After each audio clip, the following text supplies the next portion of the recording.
This is Tim Bryce with my column titled, Fighting Fire with Fire. Abraham Lincoln can offer some valuable lessons of importance regarding politics from well beyond the grave. Doris Kearns Goodwin's book, Team of Rivals, The Political Genius of Abraham Lincoln, published by Simon & Schuster in 2005, provides some rare insight into his thinking. It is an excellent book. Which I heartily recommend to those interested in history and politics. There have been numerous books written on Lincoln and the Civil War, but what makes this book interesting is the political maneuvering to make Lincoln president. It would be incorrect to assume Lincoln was highly successful in his early political career. In reality, he suffered several setbacks. He lost an incumbent election for Congress and 2 runs for the Senate. Each stung Lincoln sorely, but to his credit, he learned from his mistakes. As the election of 1860 approached, he got his political house in order and devised a successful campaign. Going into the 1860 Republican Convention in Chicago, Lincoln knew he would have to contend with others that were better known and respected than himself, including William Edward Seward, the former governor and senator from New York, Salmon Chase, the former governor of Ohio, and Edward Bates, former judge from Missouri. The front runner going into the campaign was Seward, who was well known, had impeccable credentials, as did the others, and a successful track record in politics. Although Lincoln's intellect and integrity were beyond question, he was considered a political loser. Knowing this, Lincoln carefully crafted a dark horse campaign. He knew he wouldn't garner the votes to receive the nomination on the first ballot, but felt he could position himself ahead of the others and capture the nomination should Seward stumble. To do so, Lincoln carefully assembled his own political machine.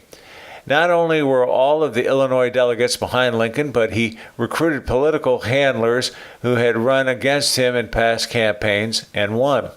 This is perhaps the key reason why Chicago was selected as a convention site over Eastern venues, as well as St. Louis, home of Bates. It is this political machine that ultimately won Lincoln the nomination and, of course, the election. To assemble his machine, Lincoln networked and cultivated relationships. He was well known for his storytelling abilities, which endeared him to the public. Beyond this, he was gracious in defeat and magnanimous in victory. After losing his first Senate race, he shocked everyone by appearing at the victory party of his opponent and offered a genuine hand of friendship and support. This did not go unnoticed and was well remembered by his opponent, who fought for his candidacy years later.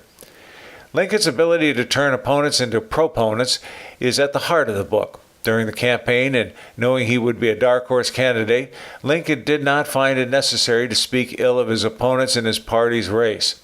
Instead, he talked in terms of shaping the ideologue of his own young party. Although he was a respected attorney, he orchestrated a speaking campaign to add legitimacy to his candidacy. This took him on a journey through the northern states, where he had been a relative unknown. By speaking from the heart, he weaved together some eloquent oratories that captivated his audiences. His arguments were well formed and rehearsed. This, coupled with his down-home humor, endeared him as a man of the people. More importantly, Lincoln spoke not just about anti-slavery, but a broader platform that included how to develop the country's infrastructure and the need for a national bank. In other words, he didn't focus on a single issue, but presented a broader platform, thus adding to his credibility. Lincoln's political machine worked wonders in Chicago, and the nomination became his. Although the machine made some clever maneuvers, Lincoln did not have to beg, borrow, or steal to win the necessary votes. In fact, he carried into the convention hall a slip of paper reminding him, quote, "Make no contracts that will bind me," end quote. Following his win at the convention, Lincoln's attention turned to cultivating his image as Honest Abe and targeting battleground states. He also found it necessary to perform rumor control in order to squelch any misconceptions or misinformation being presented to the public. It was important to him that his policies be carefully articulated and accurately reported to the public. Lincoln went on to win the election, and knowing the country was approaching a flashpoint in the country's unity, went about the process of selecting key people for his cabinet. Here, Lincoln reached out to his recently defeated opponents in the Republican race and appointed Seward as Secretary of State, Chase as Secretary of the Treasury, and Bates as Attorney General. These people, particularly Seward, became his close confidants and trusted advisors. All were somewhat surprised to be asked to serve, but Lincoln's magnanimity encouraged them to put the interests of the countries ahead of their own. During his term of office, on more than one occasion, Lincoln accepted responsibility for the errors committed by his subordinates, thereby deflecting criticism of his people and allowing them to save face. This endeared him to his former opponents and earned their respect. In conclusion, Lincoln's rise in presidential politics could not have been accomplished without the support of the political machine he created. He may have viewed such machines as ugly and unsavory, but he recognized them as a fact of life. The same is true in politics today.